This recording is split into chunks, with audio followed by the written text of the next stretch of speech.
Yeah, that's the one I thought that was. And there's another large menorah lighting. Well, which one's not the largest? Okay. Both those tonight? Yeah. Okay. Is that helpful or?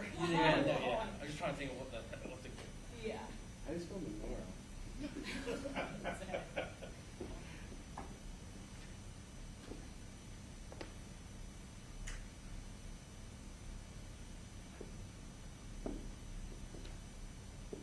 Okay, the biggest menorah, the largest menorah, 36 feet tall, is located at Grand Army Plaza, Fifth Avenue and 59th Street in Manhattan. Yeah, that's also, Near Central Park. I think that's also, I thought Grand Army Plaza. that is, but apparently that is also in reference to that, where the arch is over there is also a grand, Called Grand because it's a Grand Army Plaza. Okay. I got confused one year. They sent me to that Grand Army It's Plaza. very confusing. Yeah, that would screw Especially me because up. it's a Fifth Avenue, 59th Street in Brooklyn. The funny thing is, they sent me for this last year for the menorah lighting. Luckily, there's a menorah lighting at both Grand Army Plaza at the exact same time. It's because so no They're interchanged. There's no joke. Yep. Right. Yeah. ABC, you good? You're okay. A similar, though slightly smaller menorah is also lit. What's supposed to be looked at as well? It's like, I'm wondering about this.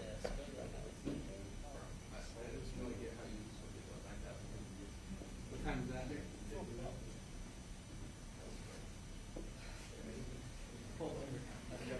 They don't pay me overtime. I know. They say they use excuse of salary. They don't have to.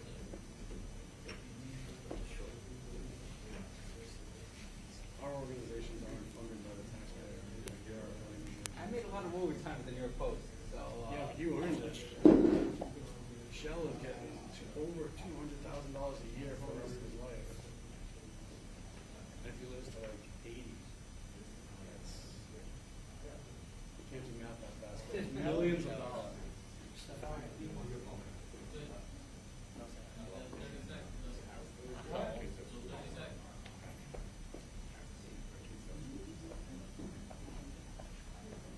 I don't know how it is.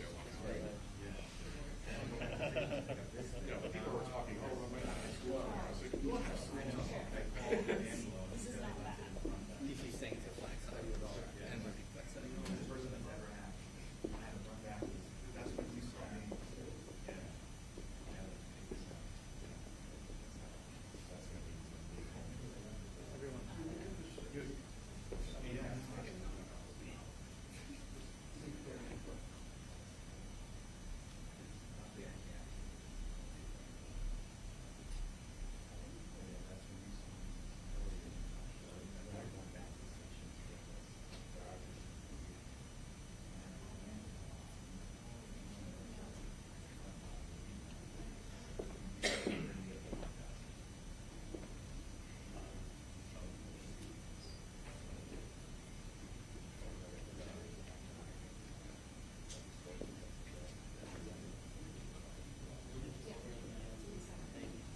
No. Hey.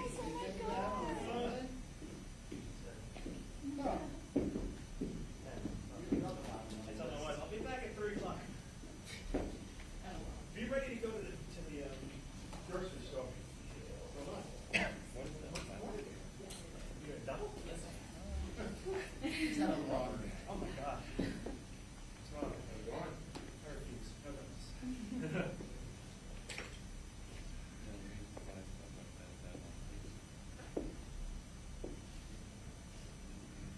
What else you put on today? I did the Santa Winfield area, the Santa Park Police Station.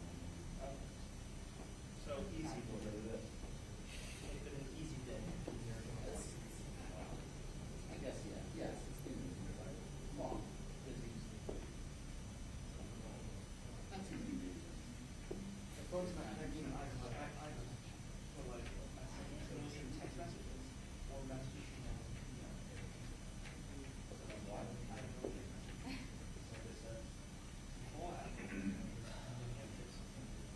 Oh, sometimes you won't be able to send a message, and it says, Yeah, you can still send text it. it. I've had that happen. Yeah, you can. But I had to go to Atlantic Terminal. Do you have a 17? Verizon. Awful. Do I what? No, it's only 15. I just got it yesterday. Like, I was mopping the floor. I have the mop bucket in the tub. And dropped my phone straight off.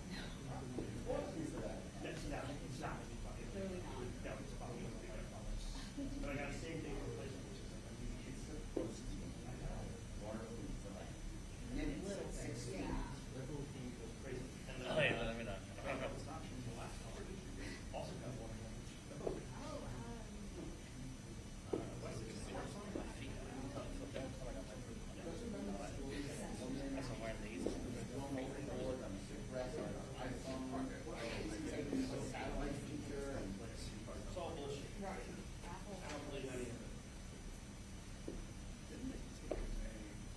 Like, you know, like, guns and stuff. Didn't they take that away in Australia? They basically made more like all that money. Like, nobody. and when I finished the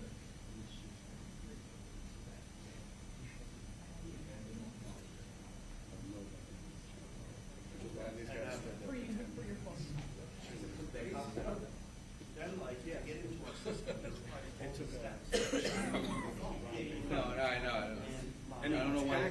he tackled it. He didn't like shoot him. That guy is amazing. Yeah, it's like crazy. Oh, look, Jeff Booth finds a way to like push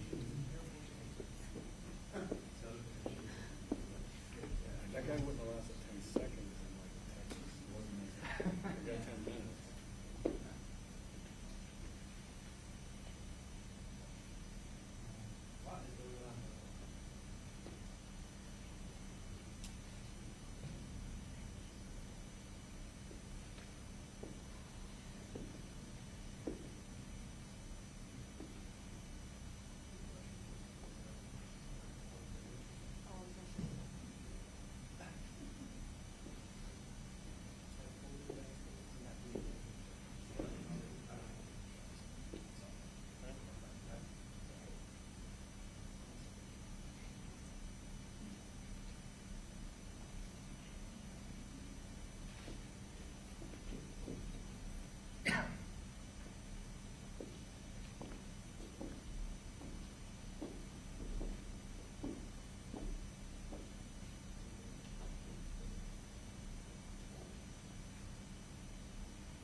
afternoon, everyone. The last 24 hours, we witnessed a tragedy that has swept our entire globe. We went to sleep with the horrific report of a mass shooting at Brown University. We woke up in the middle of the night to the news of a local one with 6 individuals, teenagers, young people, were shot in Brooklyn.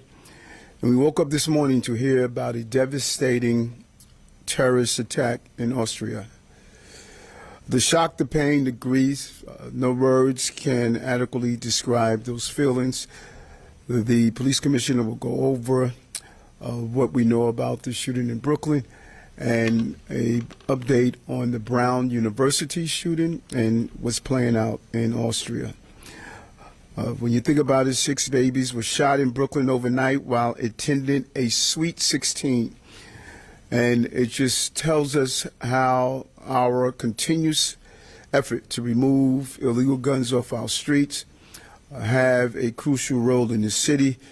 And the close to 25,000 that we have removed saved lives. And we're going to continue to pursue making this city the safest big city in America. Our families go out to the victims and their families. And our city stands with the communities of Brown University, Brooklyn, and Austria. We clearly believe that families should never have to endure this level of violence. And we have talked about it over and over again, the violence that plays out on our college campuses, the violence that plays out on our streets, and the terrorism that has engulfed our city and country, I should say, our globe, particularly anti-Semitism. And we need to acknowledge and call it for what it is. This was just not a random act of violence that took place. It was anti-Semitic and targeted Jewish people. And today I'm here to provide an update on the security measures around synagogues and menorah lighters across the city, particularly in the wake of the anti-Semitic terror attack in Sydney that killed over a dozen people and injured approximately 40 more. We are surging counterterrorism officers and critical response commands, and the police commissioner will go in details on what we're doing. And we did this periodically after the attacks on October 7th. But let me be clear, we are doing this out of an overabundance of caution. In Sydney, the police had what appears to be a slower response. I'm sure the investigation will determine what happened, but I do know this. Specialized units play a primary role and function to go and respond to terrorist attacks at this nature. It is ill-advised to talk about the dismantling of the SRG team, the same team that went into 345 Park Avenue when we had now a lone gunman that took the lives of innocent New Yorkers. It took the courage of a civilian to take down one of the shooters. The country was lucky that the civilian was there. Public safety can't be luck. Specialized units like SRG are trained for these encounters. And this illustrates the necessity of the strategic response groups who are ready to respond to terror attacks on a mass scale. But this attack did not come out of nowhere. It came out as the consequences of Islamic extremists. And we have to be clear on that. It's not an attack on our Muslim brothers and sisters who carry out their faith every day, but is the hijacking of their religion by Islamic extremists. Words have meaning. Words have impact, and words have power. Everyone needs to understand what words mean before they repeat them, before they shout them, before they defend them. That attack in Sydney is exactly what it means to globalize intifada. We saw the actual application of the globalization of intifada in Sydney because the attacker knew who he was targeting, and he knew why. It is the first night of Hanukkah, the festival of lights, where Jews are obligated to publicize the celebration of their faith. And among the murdered victims of the attack were a rabbi who had ties to Crown Heights, as well as a Holocaust survivor. Let me say that again. A rabbi and a Holocaust survivor killed for being Jewish. Anti-Semitism has no place in our city, in our society, and in our world. And I will continue to fight for this community and all communities of this city, and for fellow brothers and sisters from the Jewish community. For the past 4 years, this administration has stood by the Jewish community, not just as the mayor, but as an ally, as a father, and as a human being. As human beings, we cannot just turn down the temperature of hate. That is not enough. We must shut it off completely. Here in New York City, we must call out hate without fear and without apology, because we will not be silent in the face of bigotry, of hatred to any group. We're going to be defiant. We're going to be resilient. All New Yorkers deserve to feel proud about their heritage. They deserve to feel safe in the displays of their pride. Tonight, as Jewish New Yorkers celebrate Hanukkah, we honor another family of fighters, the Maccabees, who fought for the freedom of Jewish people, and they won. It was a victory of the weak over the strong, of spirit and belief over military might. But the Maccabees did not waver in the face of struggle. They did not lose hope. They did not lose faith, and so they did not lose, and we will not lose. This evening, we will celebrate the first night of the miracle of Hanukkah, no matter the tragedies we have experienced as a city, as a country, and as a globe in the last 24 hours. May we never forget that even in moments of darkness, moments that seem like they might last forever, there will always be a light. I'm going to turn it over to the Police Commissioner of the City of New York. Thank you, sir. Good afternoon. Before I address developments overseas connected to the first night of Hanukkah, I want to begin by providing an update on two incidents that occurred, one here in New York City and one in Rhode Island. First, at approximately 1:16 a.m., a shooting occurred outside the venue Burbuja Events, located at 2929 Atlantic Avenue in the Cypress Hills neighborhood of Brooklyn, which was hosting a Sweet 16 party at the time. 6 teenagers between the ages of 15 and 17 were tragically struck by gunfire. At this time, none of the injuries are believed to be life-threatening. Based on security camera footage provided by the venue, 2 unidentified males were observed walking southbound on Ashford Street toward Atlantic Avenue. Upon reaching the intersection, both individuals displayed firearms and discharged multiple rounds toward a crowd gathered outside of the venue. The suspects fired westbound on Atlantic Avenue before fleeing northbound on foot toward Ashford Avenue, 2 parts unknown. The exact motive is currently unknown but appears to be gang-related. This remains an active and ongoing investigation. NYPD detectives are following all leads and will provide updates as more information becomes available. I also want to address the active shooter incident that occurred at Brown University in Providence, Rhode Island yesterday, where 2 people were tragically killed and 9 were injured. While that incident remains under investigation and there is no known nexus to New York City, we have deployed additional resources to college and university campuses throughout the city as a precaution. I now want to turn to events overseas that are informing our security posture here in New York today. Last night in Sydney, Australia, 2 gunmen carried out a terrorist attack targeting a Hanukkah celebration at Bondi Beach. Authorities have confirmed that over a dozen people were killed, with dozens more injured and hospitalized. I want to be clear, this was a deliberate act of violence against Jews celebrating their faith.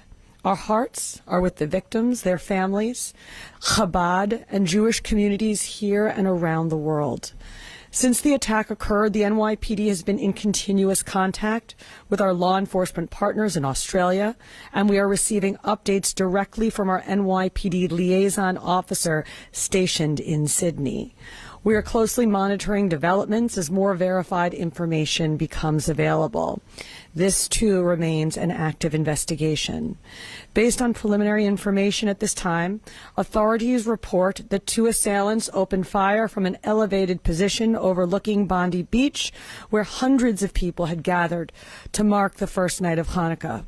Australian authorities have also confirmed that a vehicle containing undetonated explosive devices was located at the scene and is believed to be linked to the suspects. At this time, one of the attackers is confirmed dead, and the second was injured. He is in custody and was transported to a local hospital.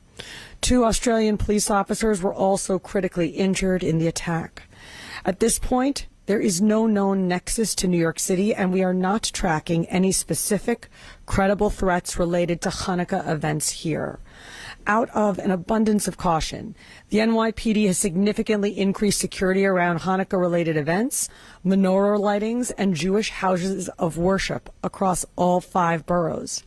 You will see an enhanced uniform presence, specialized patrols, heavy weapons teams, community affairs officers, counterterrorism resources, and bomb squad deployments where appropriate. As always, we will follow up on any tips, leads, and intelligence, and we are marshaling all available resources to ensure the safety of New Yorkers. I am going to be blunt. This is not an isolated incident. It is part of a wider assault on Jewish life, an environment in which hatred far exceeds rhetoric and erupts into horrifying acts of violence. Jewish communities are being forced to confront a threat that is persistent, adaptive, and is evidenced yet again today, global in scope. That's why the NYPD is acutely focused on prevention. We calibrate our presence to meet the threat, no matter where it lurks or whom it targets. Tonight marks the first night of Hanukkah here in New York City. There's a core idea in Jewish tradition that when you light the Hanukkah candles, you are engaging in Pirsume Nisa, publicizing the miracle of Hanukkah. That is why candles are lit publicly in windows, in front yards, in open and visible spaces. It's a declaration of faith, resilience, and continuity. That is what the Jewish community in New York City does every year, and this year will be no different. I want Jewish New Yorkers to know the NYPD will always be there to protect Jewish communities' right to worship freely, to gather openly, and to celebrate without fear. We ask New Yorkers to remain aware and alert. As always, if you see something suspicious, tell a uniformed police officer or call 911. Thank you very much. Commissioner. And I just want to correct myself. I was saying Austria, I meant Australia, Sydney, Australia. Any questions? Miles, can you tell us about nature of intelligence gathering, right? Detective stations in Australia,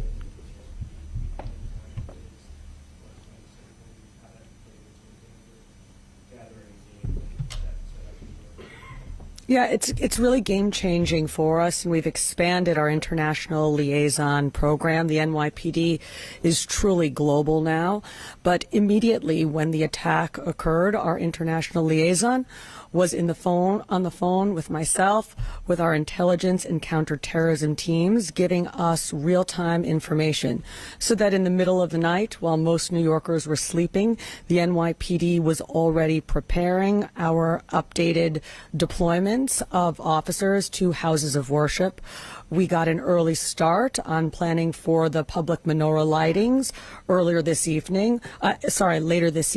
We had already planned a robust deployment for those events, and we ticked it up even further following the attacks in Australia. So I really cannot say enough about how useful that international liaison program has been and how useful it was today in terms of getting us here in New York real-time information from around the globe.